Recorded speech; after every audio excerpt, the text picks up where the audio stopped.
I had never been a man prone to doubting the ones I loved, but even the most steadfast heart can only endure so much weight before it cracks.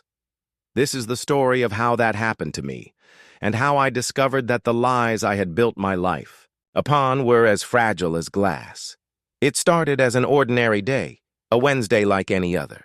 My wife, Amelia, greeted me with her usual warm smile, her tousled brown hair falling over her shoulders, a light scent of lavender lingering in the air from the lotion she always used. She looked beautiful, as she always did in the mornings, her hazel eyes sparkling, lips slightly pursed as if caught between words, like she was always thinking of something she didn't quite know how to say. We had been married for 5 years. We had our ups and downs, but who didn't? There were times I felt more connected to her than I had to anyone. And there were others when silence between us stretched like an unspoken argument. But the thought of betrayal? That was something I never once entertained. Not for a moment. And then, one evening, the world changed. It happened in the kitchen, of all places. I came home from work, exhausted, barely able to think straight. The house was quiet, too quiet. I could smell the faint scent of burnt coffee from the pot she had evidently made and forgotten about. She was standing at the counter, her back to me, hands tucked nervously into the pockets of her faded jeans. "Amelia?" I asked softly. She turned to face me, her smile immediate, but something about it didn't reach her eyes. I noticed her. Hand trembled ever so slightly when she tucked a stray lock of hair behind her ear. I was about to ask what was wrong when the doorbell rang, the sound jarring, pulling my attention away from her. "I'll get it," I said, stepping toward the door. But when I opened it, my cousin Jack stood there. His usual confident demeanor was gone, replaced by something I couldn't quite place. Jack was tall, with dark, unruly hair, always quick with a laugh, a reliable figure in my life. He'd been around since childhood, and I had always thought of him as a brother more than anything else. "Hey, man," Jack greeted me, his voice strained. He was avoiding my gaze, looking past me to Amelia, who had stiffened at the sound of his voice. "Jack, what's going on?" I asked, now noticing the tension in his posture, the way his hands rested on his hips like he was trying to anchor himself. There was a long pause. He opened his mouth as if to say something, but closed it quickly, glancing at Amelia before looking back at me. I saw the flicker of something in his eyes. Something dark. Something that made my stomach churn. I just wanted to check in on you both," he said with a forced smile, stepping inside without waiting for an invitation. The air in the room thickened. Amelia's eyes darted to me, then back to Jack. Her lips pressed together. She didn't speak, but her silence was louder than any words. "Is everything okay?" I asked, my voice low. Something in the back of my mind was beginning to stir, a creeping sensation of unease. The distance between Amelia and me had grown, but I never once suspected it could be something like this. Jack didn't respond right away. He took a deep breath, and I saw his hands tighten into fists at his sides. We need to talk, man." I stared at him, confused. "What do you mean?" At that moment, Amelia finally spoke, her voice trembling. "We've been keeping a secret from you." Her eyes avoided mine, but I could see the tears threatening to spill. A sharp, cold sensation shot through my chest. I wanted to laugh. I wanted to scream. "What secret?" I whispered, feeling like I was already drowning. Jack glanced at Amelia, then back at me. His mouth opened, then shut. The words were there, but he couldn't form them. His shoulders slumped, and for the first time, I saw something raw in him. Guilt, regret, fear. Amelia stepped closer, her eyes brimming with unshed tears. I've been having an affair with Jack," she whispered as if saying it aloud. "Would make it more real, more permanent." I could hardly breathe. It was like the world tilted beneath me, leaving me suspended between disbelief and rage. Jack's eyes were on the floor, his face etched with shame, and Amelia's gaze never left mine. There were no excuses, no explanations, only the painful truth hanging in the air like an oppressive weight. I felt numb, a slow, steady burn of humiliation rising in my chest. My heart thudded painfully as if trying to escape my body. I opened my mouth, but no words came out. I wanted to say something, anything, but the silence felt heavier than anything I could muster. Amelia stepped closer, her hand trembling as she reached out to touch my arm. Her fingers brushed against me, soft and tentative, as if expecting me to pull away. And I did, instinctively, the sharp cold of betrayal surging through my veins. "Please," she whispered, her voice breaking. The days after Amelia and Jack left felt like an endless blur of cold, empty hours. The house was too quiet, the silence pressing in from all sides, suffocating me. I had no desire to speak to anyone, no desire to hear anything that might try to justify what had happened. My thoughts spun in circles, each one darker than the last. How long had it been going on? How deep did it go? What else had they hidden from me? I needed answers. I needed to know everything, every whisper, every stolen moment. I needed to understand how this could happen, how I had been so blind. It was then that I made a decision. One I hadn't even realized I was capable of until the weight of betrayal settled deep inside me. I would not let this go unanswered. I would uncover everything.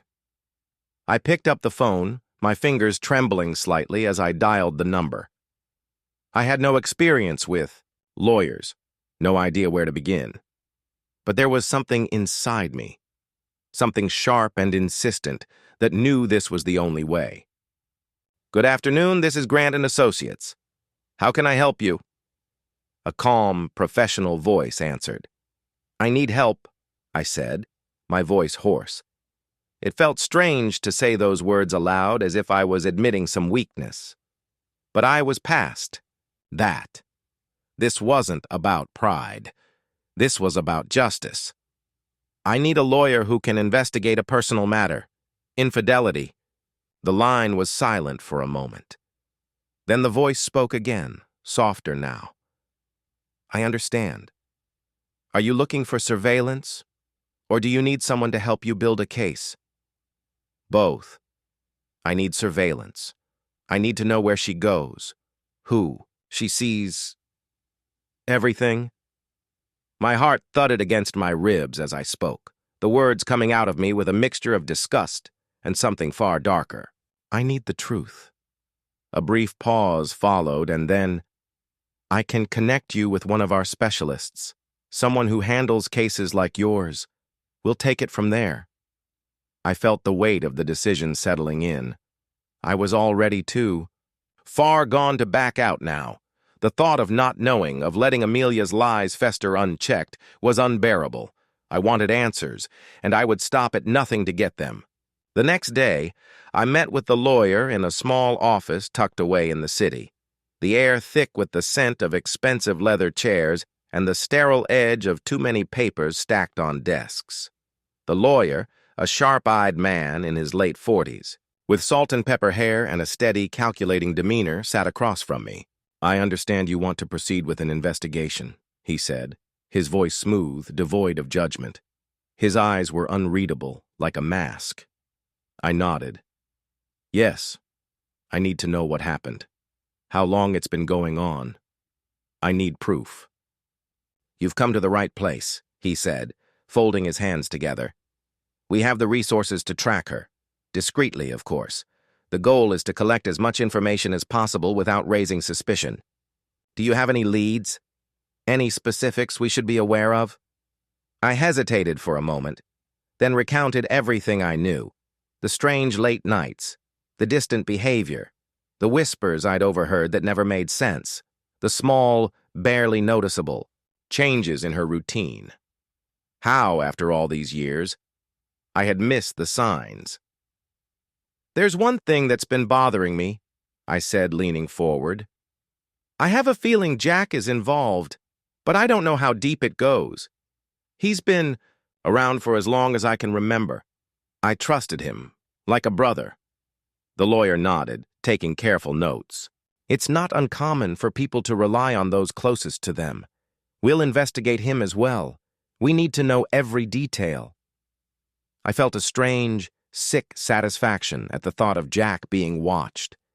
My cousin, the man who had helped me through difficult times, who had laughed with me at family gatherings and comforted me when I needed it most. He was the one who had crawled into my bed when I had no idea, poisoning the life I had built with lies. The lawyer stood, offering a business card as he handed it to me. I'll get started immediately. You'll hear from us within the week. If you think of anything else, anything at all, don't hesitate to contact me. I stood too, feeling a mix of relief and dread. Thank you. I left the office feeling as though I had just made some irreversible step. I could still feel the ghost of Amelia's touch on my arm, but now it was colder, more distant. The truth was out there, and I was determined to find it.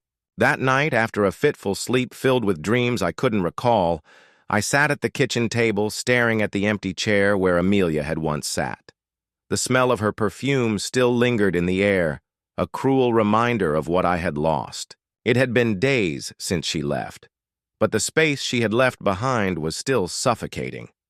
I poured myself a glass of whiskey, the amber liquid swirling in the glass like a liquid fire.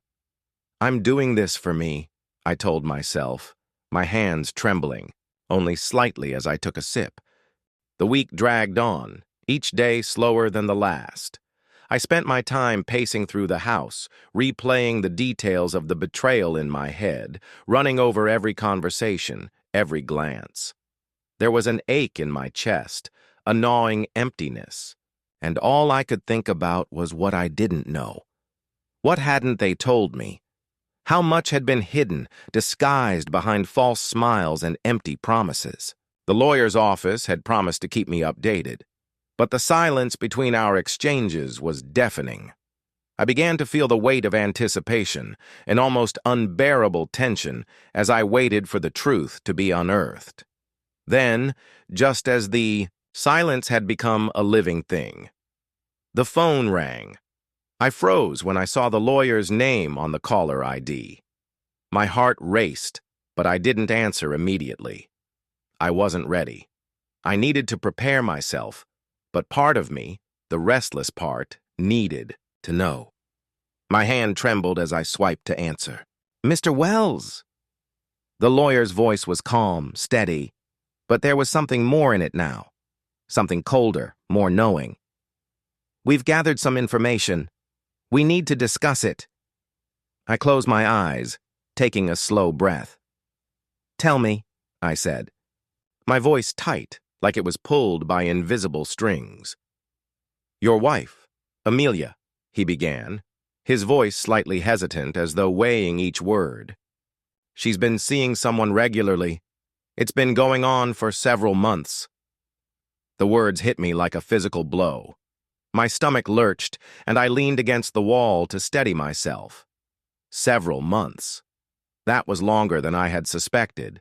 Long enough for their secret to grow, to become something far beyond what I could have imagined. Who? I managed to croak, each word more difficult to push out than the last. It's Jack, he said simply. There it was. The name I had, feared. The man I had trusted more than anyone in my life. My cousin. My blood. I swallowed, feeling the lump in my throat grow. How long has this been going on? We've traced their meetings back at least 4 months, the lawyer continued. The two of them have been sneaking around behind your back. There's more. Amelia has been staying at Jack's apartment, sometimes for days at a time, while you've been none the wiser. I could hear the blood rushing in my ears, but I couldn't speak. The betrayal, the depth of it, hit me like a wave. My body trembled with fury, but my mind was blank. How long had this been happening? How had I not seen it? How had I missed the signs? Every moment, every word shared between us now felt like a lie. "Are you there?"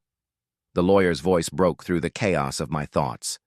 I nodded, though he couldn't see me. My breath came in shallow bursts. "What else? Tell me everything." "We've also confirmed that they've been financially supporting each other as well. Jack has been transferring money to Amelia's accounts under the guise of helping her out with some bills. We've got records. Money. More lies." I could feel my chest tightening, the weight of everything pressing down on me, suffocating me from all directions. "Is there anything else?" I asked. My voice strained as I tried to steady myself. The lawyer hesitated, then spoke again. "There's something I should warn you about. The investigation has taken a turn. There's evidence that suggests Jack may be trying to orchestrate a more permanent solution to this situation. He's been looking into divorce lawyers and real estate, things like that. We believe he might be preparing to take things further." My thoughts stuttered to a halt. Divorce. A cold feeling washed over me. It was one thing to be betrayed by them. But now, there was a new layer of betrayal unfolding, one that hinted at their intention to not only sever me from the love I had once shared with Amelia, but to steal it away completely. To have everything I had built with her, with my trust, with my hope, disappear. "What do you suggest?" I whispered, my voice barely audible. "We can take this further. We can begin to gather even more evidence, more concrete proof. But I need to know how you want to proceed. If you want to confront them, if you want to act now, or if you'd prefer to let us continue gathering information." I clenched my jaw, my hands shaking. The anger that was building in me felt like it was a living, breathing thing now, twisting, my insides, gnawing at me with an insatiable hunger. I could feel the urge to lash out, to make them pay, to expose their betrayal for the world to see. But there was a part of me, a quieter part, that still struggled with the remnants of the man I used to be, the man who had once loved Amelia with everything in him. Is this what I really wanted? Did I want to throw away the last shred of dignity I had left, burn everything to the ground? I didn't have an answer. "I'll think about it," I said, finally, my voice more controlled than I felt. "Just keep me updated." "Of course, Mr. Wells," the lawyer replied. The days that followed the phone call from the lawyer felt like I was drifting through a fog. The truth, ugly, brutal, and unforgiving, had been laid bare, but it hadn't quite settled within me yet. I wasn't ready to face it all at once. Each new piece of information, each revelation, seemed to tear at the fragile shell of the life I had built with Amelia. I needed more than just the lawyer's words.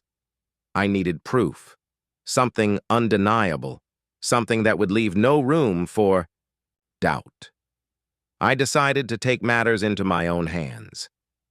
Late one evening, after pacing around the house unable to focus, I found myself standing in front of the drawer in my study, where Amelia had always kept her things, notes, receipts, even old photos. It was the drawer I'd never dared open before, a part of her life that was just hers. A place where I hadn't intruded, believing there was no reason to. I reached for it now, the sense of betrayal rising in my chest like a storm. The drawer creaked open with a sharp sound like a warning, and I hesitated. My breath was shallow as I scanned the contents, a mix of paper, old receipts, and scattered photographs.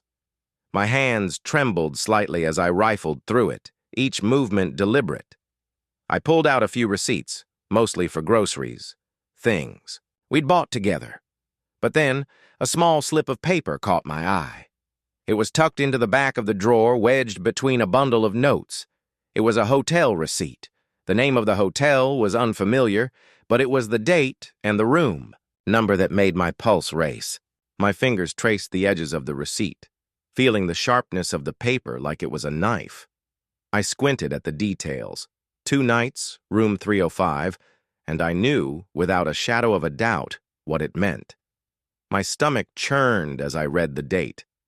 The same date that Jack had disappeared for a weekend. The same weekend Amelia had come home late, her eyes a little too wide, her smile a little too practiced. The proof was there, sitting in my hands. A part of me wanted to throw it down, to burn the paper, to pretend it never existed. But I couldn't. I couldn't let it go. Not now, not when it was so close. I shoved the receipt into my pocket, my heart hammering in my chest. I felt like I was walking in a trance as I moved out of the study, the weight of what I had found pressing heavily on my shoulders. I had to confront Amelia. I knew that now. The truth was waiting for me, and I had to face it head on. No more hiding behind questions and uncertainties. But as I walked through the darkened hallway toward the bedroom, my mind swirled. I could already picture the look on her face when I confronted her. The shock, the guilt, the lies. I stopped in front of our bedroom door, my hand on the handle. I could hear her soft breathing from within, her presence a reminder of everything I had once held dear. How could she have done this? How could she betray me like this, with someone I called family? I hesitated, but only for a moment. My fingers gripped the handle, and I pushed the door open. Amelia was curled up in the bed, her hair scattered across the pillow like a halo, peaceful in her sleep. The room was dim, lit only by the faint glow of the streetlights outside. For a brief, fleeting second, I almost let myself believe it was all a nightmare. That I was still in the world where everything made sense. But the receipt was burning a hole in my pocket, and reality came crashing back in. I stepped closer to the bed, the floor creaking under my weight. I stared at her face, her features, softened by sleep, the familiar curve of her cheek, the long lashes resting against her skin, a knot twisted in my gut. I knew I couldn't wake her up gently. I couldn't ease into this conversation. No, this was something I needed to face now. Without thinking, I yanked the blanket back, the sudden movement stirring Amelia awake. Her eyes fluttered open, confused, blurry, and then recognition. "What's wrong?" she mumbled, her voice heavy with sleep. I didn't answer immediately. Instead, I pulled the receipt from my pocket and held it out in front of her, the paper trembling slightly in my hand. "What's this?" I asked, my voice rough. Her eyes widened in an instant. She sat up, the blanket falling away from her body, but she didn't reach for it. She just stared at the paper, her face draining of color. "Amelia," I said again, my voice a low growl now. "What is this?" I could see the panic flash across her face, her mouth opening and closing as if she didn't know how to speak. Her hands shook as they fell to her lap, as though she was trying to hide the evidence, trying to will it away. Where did you find that?" Her voice was unsteady, her eyes darting around the room, as if looking for an escape, but the truth was already in the air, hanging between us, too thick to ignore. I stepped forward, the anger building inside me, but also a strange, empty hollowness. "Answer me. What is this, Amelia?" The days that followed were a strange blur of numbness and calculated clarity. Every moment seemed to drag, but inside, I was already planning my next move. The rage that had bubbled up when I confronted Amelia had subsided, only to be replaced by something more dangerous, an eerie calm. I couldn't go back. I couldn't undo the damage, but I could make sure they both understood the price of their betrayal. In those early hours after the confrontation, I couldn't bring myself to look at her. I didn't want to hear her pleas for forgiveness or watch her try to explain something that could never be explained. I left her in the bedroom where she wept silently and went to the study. It was the only place where I felt in control, where I could think, where I could plan without her seeing the storm brewing inside me. I sat at the desk, the dim light from the desk lamp casting long shadows across the room. The lawyer's words echoed in my mind, but they were quickly drowned out by my own thoughts, the sharp, methodical thoughts that kept me awake at night. How would I make them pay? The first thing I needed was leverage. I couldn't just confront them. No, I needed something more, something that would hit them harder than anything I could say. I thought back to what the lawyer had told me. Jack was already preparing for something, possibly a divorce. But it was more than that. I needed to expose his lies, his manipulation. I needed him to feel the weight of his actions, to understand that there would be no escape, no easy out. I began making calls, not to the lawyer yet, but to people I knew, business contacts, acquaintances who had connections with the city's legal and real estate communities. I needed information, and I knew just where to find it. Jack was a businessman. He'd made some investments in the past, ones that, if exposed, could ruin him. I would make sure they knew the truth. I couldn't have him walking away from this, unscathed.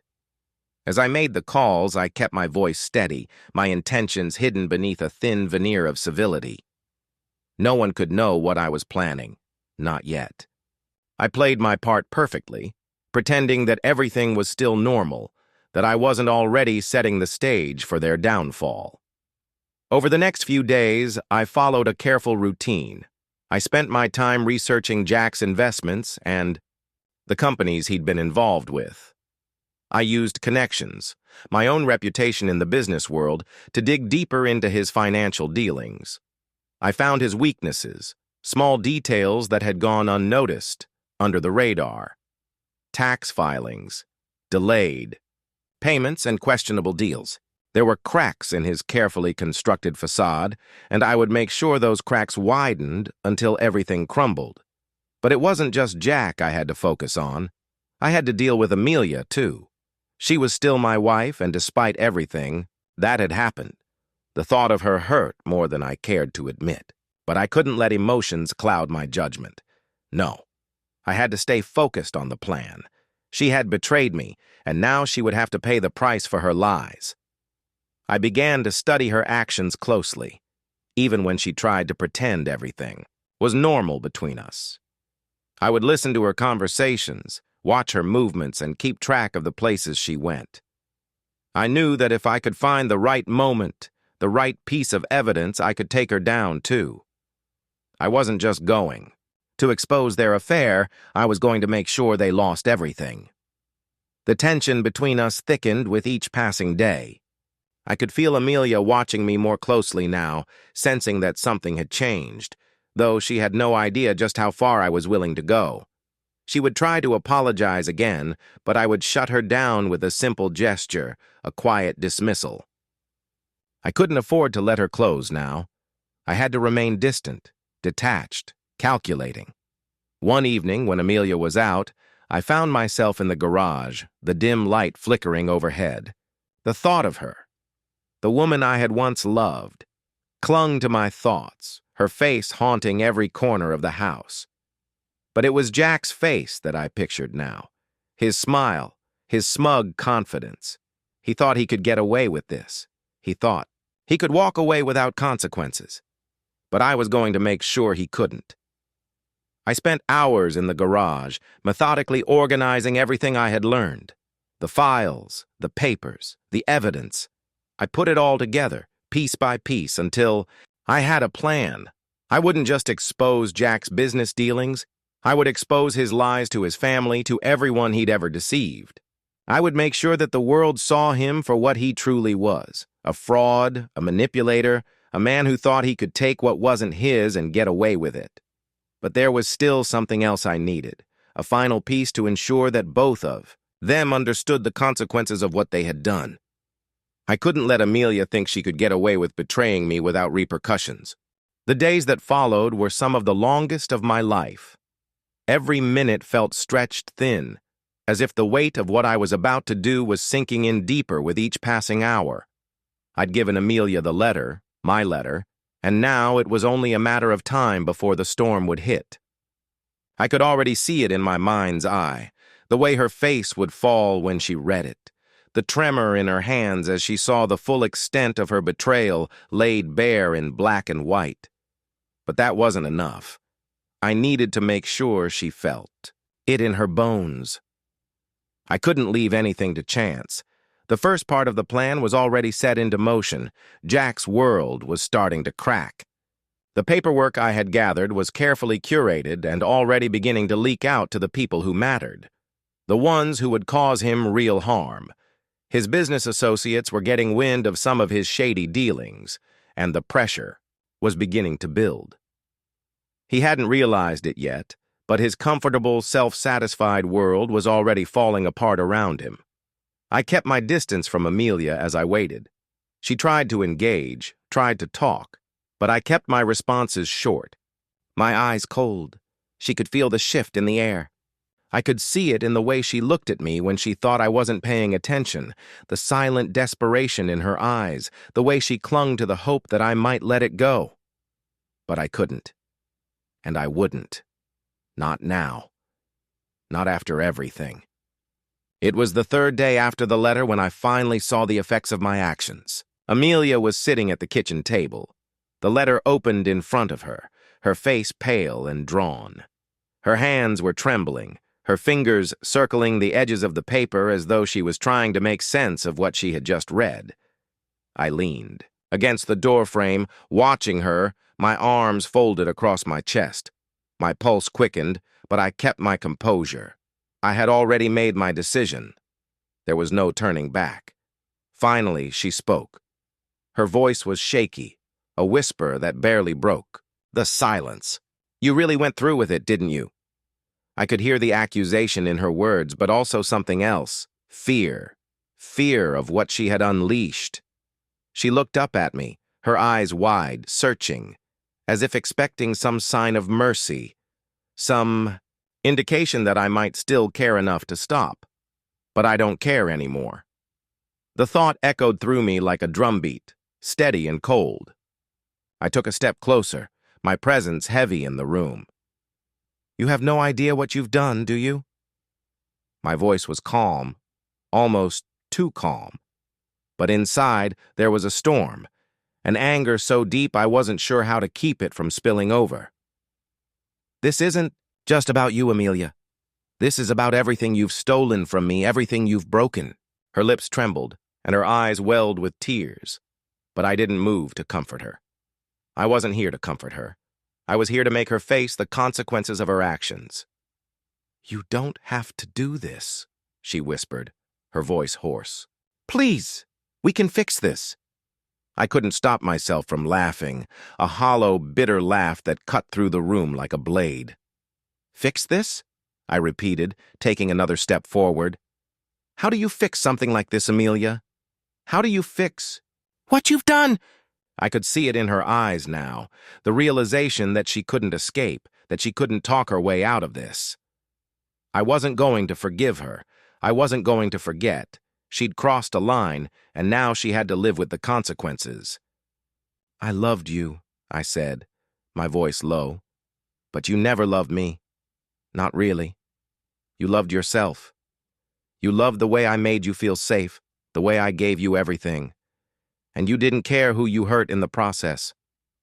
I turned away from her then, moving to the window, staring out at the quiet street below.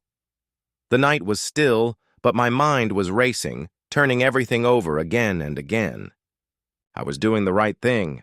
I knew that. I had to remind myself. It was the only way to heal, the only way to regain control. After a long pause, Amelia spoke again, her voice barely audible. Jack doesn't know.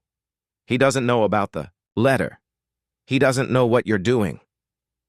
I turned back to face her, surprised by the calmness in her voice, the way she seemed to have finally accepted her fate. No, I said softly. He doesn't know, but he will. Everything he's built, all the lies he's told, everything is going to fall apart piece by piece, just like you, just like us. Her face crumpled at my words, and for the first time in days, I felt something close to satisfaction, like I was watching the final act of a play unfold, the resolution of all the tension that had been building. She would never be the same after this. Neither of them would. But that didn't mean the plan was finished. There was still one final thing I had to do. I picked up my phone from the table, unlocking it and scrolling through my contacts until I found the number I was looking for. The days stretched longer, and the tension in the house thickened with every passing hour. Amelia had retreated inward, her every movement cautious, her eyes never quite meeting mine. She knew the consequences were coming, but what she didn't understand was how far I was willing to go, and I wasn't about to explain it to her. She'd already had too many explanations, too many chances to make it right. But the next phase was approaching. I could feel it in my bones, the moment when everything would come crashing down, when all my calculated efforts would come to fruition. I wasn't the man who had been betrayed anymore.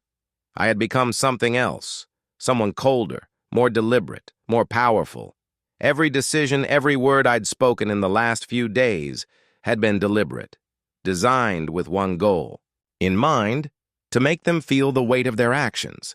Amelia had no idea what I had planned for Jack. She had no idea that his perfect little world was about to shatter. She couldn't know the extent of the investigation that had dug into his business dealings, nor the trail of corruption I had set in motion. She didn't know that I had ensured his biggest investors were now questioning his every move, that some of his shady deals were already reaching the ears of the authorities. I had made sure to cover my tracks, my involvement in it all would remain invisible. The final step was underway. The investigator I'd hired had delivered the last piece. I'd gotten what I needed to take Jack down completely. The exposure would be brutal, and it would come fast. I had arranged for an anonymous leak to send copies of incriminating documents to the press, to the right people, in a way that would make it impossible for him to deny.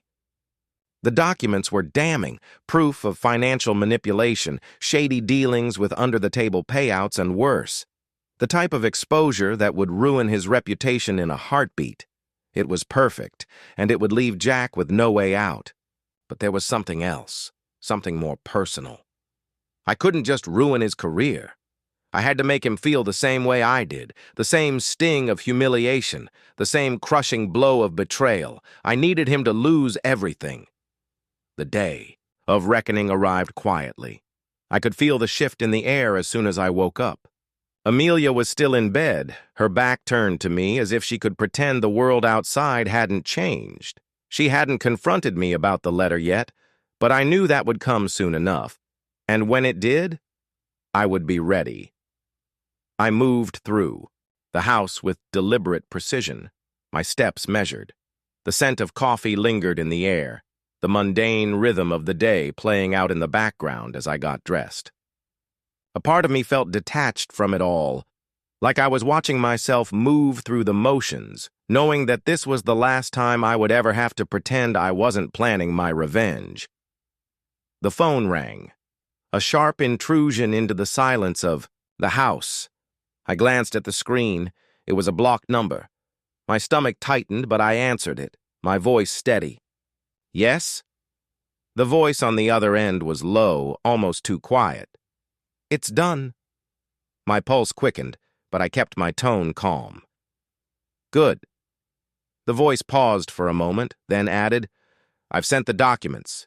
The media is already picking up on it. It'll spread quickly. A grin tugged at the corners of my mouth, but I didn't let it reach my eyes. Perfect. Make sure the investors get their copies too. They'll need it when everything hits. I hung up without saying anything more, my heart pounding in my chest as I let the weight of the moment sink in. This was it, the culmination of everything I had been planning. Jack would wake up to a world of chaos, his name splashed across headlines, his business crumbling in front of his eyes. He'd have nowhere to turn, nothing to hold on to.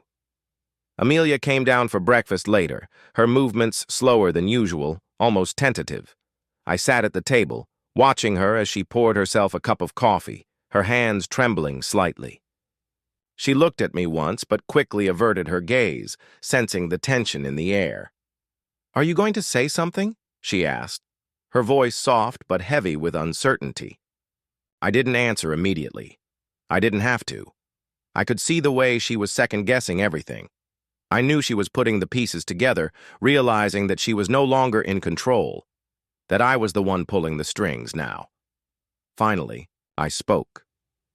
"You're going to have to deal with the consequences of your choices, Amelia. Just like he will." Her eyes widened, confusion flickering for a moment before it was replaced by a sudden realization, a spark of panic. You don't mean Jack?" I didn't respond. I let the silence hang in the air, thick and suffocating, as she processed what I had just said. Then, her face blanched, and she stood there, frozen in place. "You did this. You're the one who—" "Yes," I said simply. "I did." The aftermath was just as I had envisioned, though the feeling of it wasn't as satisfying as I had expected. Watching Amelia's world collapse, watching Jack's empire of lies begin to crumble, should have been a victory. But as I walked away from that scene, I couldn't shake the bitter taste of emptiness that clung to me like smoke. Amelia didn't speak to me again after that day. She stayed locked in her room for hours, her silence louder than any words she could have uttered. I didn't need to hear her apologies. They would never be enough.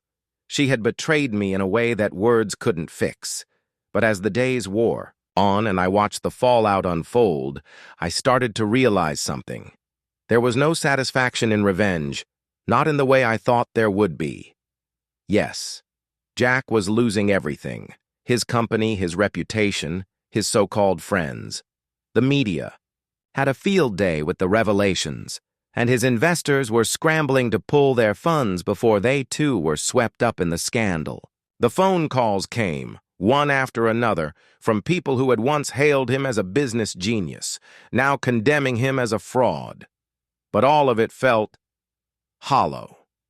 Amelia, too, was unraveling. She tried to rebuild the remnants of her life, tried to regain her footing, but the damage I had inflicted on her was far deeper than anything I could see on the surface. She came to me a few days later, her face pale, eyes bloodshot from lack of sleep. Her voice was barely above a whisper. "What have we become?" I didn't answer her. There was nothing to say. We were the broken pieces of something that had once been beautiful, something that had once been real. But I was no longer the man who would mourn the loss of what we were. I was the man who had forced the truth to surface, no matter how ugly it was. But even as I stood there, my heart hardened by the betrayal, I couldn't help but wonder if I was losing a part of myself in the process. Jack's descent was slow, torturous. His pride, his arrogance, had kept him afloat for a while. But the truth, as it always does, eventually crushed him. The media swarmed, his investors demanded answers, and his professional reputation was destroyed in a matter of weeks. I kept my distance, watching from afar as his life unraveled. The moment his empire fell, so did the last bit of control I had over my emotions. I thought I would feel a sense of triumph, of finality. But what I felt instead was the sting of a memory, long buried. The trust I had once placed in him. The brotherhood I had thought we shared. In the end, it had all been built on lies. It was strange. Watching someone you've known your whole life fall from grace should feel like some kind of sweet, poetic justice. But for me, it felt more like a wound that wouldn't heal, a scar that had been reopened. The day came when Jack reached out to me, his voice barely recognizable over the phone. It was hollow, defeated. "You've done what you wanted to do," he said, his voice thick with the weight of his failure. "Now what?" I almost laughed, but there was no humor in it. "Now you face the consequences of your choices," I said. "You're going to learn what it feels like to lose everything?" He sighed deeply, his breath ragged. "I never thought you'd do this to me. You were my family, I didn't say anything for a long moment, letting the silence hang. The words felt like poison, but there was no satisfaction in them. I had already done what I needed to do. You should have thought about that before you decided to sleep with my wife. And with that, I ended the call. I wasn't angry anymore. Not with him, not with Amelia. I had been angry once, consumed by it, but now it felt tiring. It was a slow kind of weariness that seeped into my bones. A few weeks later, Amelia left. She moved out of the house, leaving behind nothing but the memories. We didn't speak in the days leading up to her departure.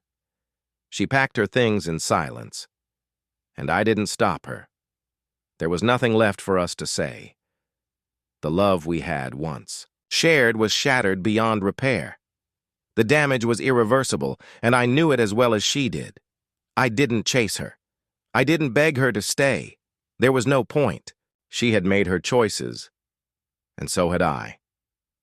We both had our own paths to walk now, separate from one another. But it wasn't just her departure that marked the end of this chapter. It was the feeling, the hollow ache that had started to settle in my chest.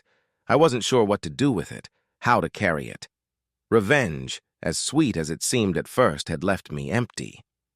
I had burned everything to the ground, and in the ashes there was nothing left but the remnants of a life I couldn't get back. I looked out of the window one evening, the sun setting in the distance. The sky was painted with shades of orange and purple, the calm before the night. And for the first time in weeks, I wondered if there was a way to rebuild, not just the life I had lost, but myself. But as the wind stirred outside, I knew the answer. The days that followed Amelia's departure blurred together. The house felt emptier than I could have ever imagined, as if every corner had absorbed the pain, the anger, the years of trust and betrayal. The silence between the walls was deafening. I found myself wandering through rooms, touching things absent-mindedly, as if searching for a trace of the life I used to have. But it was gone. That life was as distant as a dream, slipping through my fingers the moment I reached for it. I tried to focus on work, but my mind was far from it. The meetings, the calls, the mundane tasks, it all felt irrelevant now. Jack's fall had been swift, but it didn't fill the void inside me. I had destroyed him, yes. And in a way, that destruction had been my revenge, but the taste of it was bitter, even sour. No amount of business success, no matter how much power I tried to wield, could replace what I had lost.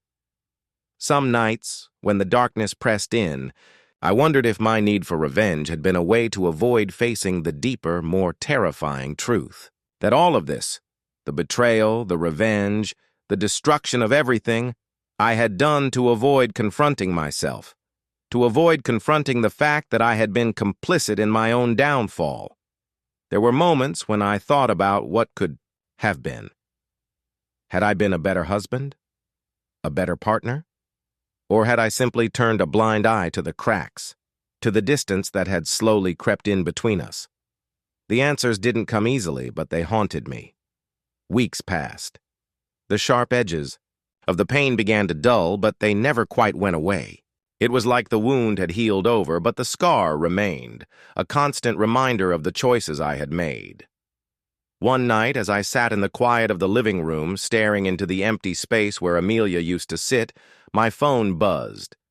It was an unfamiliar number. I stared at it for a moment, wondering who it could be. Slowly, I picked it up. "Hello?" The voice on the other end was soft, almost hesitant. Is this your final word?" I froze. The voice was familiar, but I couldn't place it immediately. It took me a few seconds to recognize the subtle tremor in her words, the way they quivered, betraying the fragility underneath. "Amelia?" She exhaled softly, as if she had been holding her breath. "I never thought you'd do this. Not to him. Not to me." I closed my eyes, pressing my fingers to my temples. The ache in my chest resurfaced. "It had to be done." "Did it?" she asked, her voice barely above a whisper. There was an edge to her words now, a bitterness that wasn't there before. "Did you really need to destroy everything? Us? Jack? Did you even stop to think about what this would do to you?" I took a deep breath, feeling a rush of emotions flood over me. "What do you want from me, Amelia? What's left to say?" There was a long silence on the other end. I could hear the sound of her breathing, the way it trembled.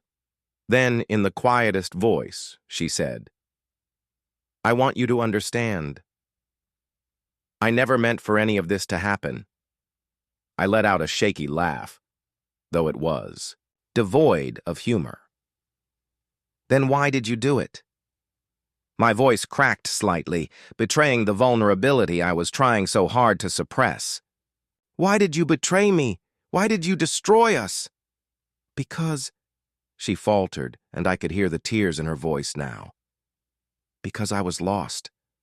I thought I could find something I had been missing. But I was wrong, Ethan. I was so wrong." I swallowed, hard. There it was, the words I had been waiting to hear, but they didn't bring the relief I had imagined. Instead, it felt like a weight settling deeper in my chest. "You destroyed us for something that wasn't real," I said, my voice low, almost as if speaking to myself more than to her. Her voice broke, and I could hear her stifling a sob. "I'm sorry. I don't know how to fix this. I don't even know if I can fix myself."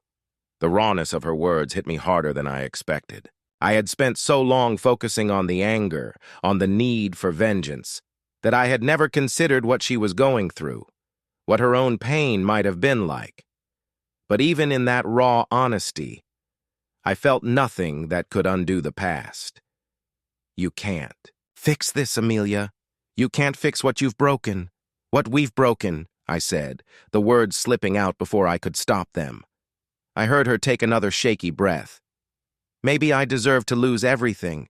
Maybe I deserve to feel this emptiness. But I can't. I can't let it all end like this. I need you to know that I never stopped loving you, Ethan. I never stopped caring." The silence stretched again, thick with unsaid words.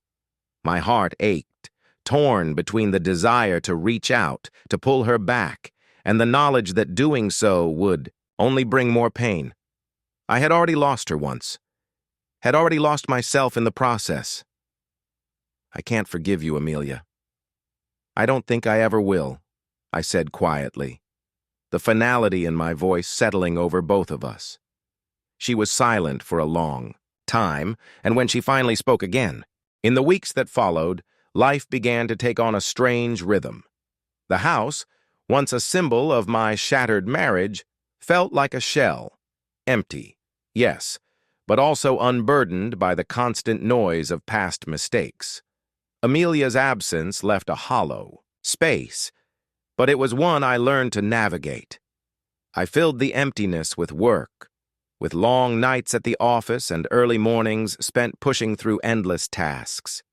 I was still, in many ways, a man trying to outrun himself. I took long walks through the city, watching the people pass by, their lives seemingly moving in sync with the pulse of the world. Some days, I would find myself lost in thought, my feet carrying me through familiar streets as my mind tried to process everything that had happened. The quiet hum of life going on around me only served to remind me of how disconnected I had become from it all. I had lived for so long in the chaos of my own emotions, in the fight to claim back control, that the stillness felt foreign, unsettling even. One night, after another long day of pretending that I was fine, I found myself standing at the edge of the balcony, looking out at the dark horizon. The city lights flickered like distant stars, a stark contrast to the weight that had settled in my chest. I had done everything I could to bury the pain, everything except confront it. And then, like a shadow that had been lurking just out of sight, my mind returned to a single thought. What now? What now that revenge had been enacted and the pieces of my life had been scattered across the floor like broken glass? What was left to rebuild? Could I ever trust again? Could I ever trust myself? The questions haunted me, taunting me with the simplicity of their answers. There was no one else to blame anymore. The anger had faded, replaced by something much deeper, something more unsettling: regret. I closed my eyes, letting the wind carry away the thoughts, the regrets, and the anger. I had wanted to hurt them, wanted to make them feel the betrayal I had felt. But now that it was done, the anger didn't burn as brightly. Instead, it smoldered quietly, like embers that refused to die. But the deeper truth I had been avoiding was that this wasn't just about them. It was about me, about the choices I had made, the parts of myself I had lost in the process. It was about how far I had gone to shield myself from facing what lay beneath the surface. I had become a man I barely recognized. The phone call came a few days later, breaking the monotony of my new routine. It was from a number I didn't recognize, and for a moment, I thought about letting it go to voicemail. But something pulled at me, curiosity, or perhaps something deeper. Hello? The voice on the other end was familiar, but not in the way I expected. It wasn't Amelia, and it wasn't Jack. It was someone I hadn't spoken to in years, someone who had drifted out of my life like a forgotten memory. Ethan, it's Sarah. My pulse quickened at the sound of her name. Sarah, my ex-girlfriend from long before Amelia, before everything had become complicated. We had parted ways amicably, though I had always wondered what could have been if life had taken a different turn. She had been a part of my life before I knew betrayal, before I knew how far people were willing to go for their own desires. She had known me in a time when I believed in love without strings, when everything seemed possible. Sarah, it's been a long time, I said, trying to keep the surprise out of my voice. Too long, she replied, a small chuckle in her voice. I saw the news about Jack, about you and Amelia. I wanted to check in, see how you were holding up. Her words were gentle, caring in a way that made me feel exposed, vulnerable. I hadn't expected this. After all the pain, the layers of betrayal, I had thought I was beyond care from anyone. I'm okay, I said, my voice trailing off. It's been a strange few weeks. I can imagine, she said softly. Listen, I don't want to intrude, but I've been thinking about you, about how you must be feeling. I've always cared about you, Ethan. I know this isn't easy, but if you ever need someone to talk to, I'm here. Her words were like a lifeline thrown into a storm, and I found myself grasping for it, even though I didn't want to admit it. I didn't want to need anyone again, didn't want to open myself up to the possibility of more hurt. But the loneliness, the weight of everything was suffocating, and I realized how much I had longed for someone to acknowledge it. Someone who didn't come with the baggage of my past mistakes. Thank you, Sarah, I said, the words coming out more quietly than I intended. I don't know what to say, but thank you. She paused for a moment, and when she spoke again, there was a warmth in her voice that had been absent in my life for far too long. You don't need to say anything. Just know that I'm here. Always have been. Always will be. The line went silent for a moment, and I realized something. The days after my conversation with Sarah seemed to unfold in a way I had not anticipated. The weight that had been so heavy on my chest, the anger, the bitterness, began to dissipate, though it was still there, lurking at the edges of my thoughts. But something about the conversation, about her kindness, had sparked something inside me. It wasn't forgiveness, not yet, but it was the first step toward it. I found myself reaching for the pieces of my old life again, Not the life with Amelia, but the life before her, before the betrayal. I began to reintroduce myself to the things I had once enjoyed, books I had set aside, music that used to comfort me, the morning walks that allowed me to breathe without the weight of other people's expectations. There was a sense of reclamation in these small moments. They felt like fragments of myself that had been buried under the rubble of my past decisions, but now they began to re-emerge, one piece at a time. Work had become a routine, a place where I could focus and lose myself in the tasks at hand. My colleagues no longer seemed like distant faces. I began to engage with them again, to feel a connection, however small, to the world that had continued moving forward despite the storm in my own life. But it was in the quieter moments when the rush of daily life slowed that I began to feel the pull of the past, the ghosts of old wounds that had yet to heal. I hadn't spoken to Amelia since that night on the phone.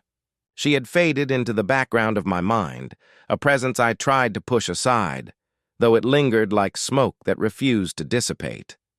The silence between us had become deafening, but I couldn't shake the feeling that there was more to our story, more to the years we had spent together. One evening, as I sat at my desk, going through some old paperwork, a message pinged on my phone. It was from an unknown number. At first, I hesitated, wondering if it was a telemarketer or some automated message. But then the text came through. "We need to talk. It's about Jack." My heart skipped a beat. Jack? After everything that had happened, I hadn't given him much thought. He had been a casualty in my need for revenge, but I hadn't anticipated his presence lingering in my life after all this. I stared at the screen for a long moment, a knot forming in my stomach. What did she want now? I quickly typed back, my fingers shaking slightly as I hit send. What about Jack? The response came swiftly. I can't say everything in a message. But you need to know, Ethan. There's more to what happened with him than you think. More than you know. A chill ran down my spine. The silence in my home seemed to stretch, filling the space around me. What could she possibly mean? Was there more betrayal lurking in the shadows, something I had missed? The message lingered, unanswered for a few long moments before I made my decision. I couldn't just let it sit there unanswered. I couldn't let the question of why eat away at me again. Where? A moment passed before the reply came. Meet me at the park tomorrow, 7 p.m. The next evening, I found myself standing at the edge of the park, the trees casting long shadows in the fading light of dusk. The quiet rustle of leaves was the only sound, save for the distant hum of the city beyond. My pulse quickened as I waited, each second stretching into what felt like eternity. I glanced at my phone, 7:05 p.m. Still no sign of her. My fingers fidgeted, with the edge of my jacket, a nervous energy taking hold. What had she meant? What could she possibly need to tell me about Jack that would change everything? The sound of footsteps broke my train of thought, and I turned, my heart jumping in my chest. Amelia stepped into the clearing, her presence as familiar as it was foreign. She looked different, softer somehow. Her hair was longer, falling loosely, around her shoulders, and she wore a simple coat, one I had never seen before. She didn't look like the woman I had once known. She looked like a stranger. She paused a few feet away from me, her eyes flicking over my face, and then, as if unsure of how to proceed, she took a tentative step forward. "Ethan," she said, her voice barely above a whisper, thick with emotion. "I didn't know how else to do this. I didn't know how to explain everything." I stood there, staring at her, trying to read the expression on her face. The words I had wanted to say to her, words of anger, of betrayal, seemed to vanish into the cold air, swallowed by the weight of the moment. "What is it, Amelia?" My voice was steady, but my insides churned. "What is it about Jack?" She took a deep breath, her eyes lowering. "It's not what you think, Ethan. It never was." I raised an eyebrow, the skepticism in my gaze unmistakable. Then what was it? She hesitated, as if struggling to find the right words. You were right about one thing, Ethan. He and I, we were a mistake. But it wasn't just about what we did. It wasn't just about our affair.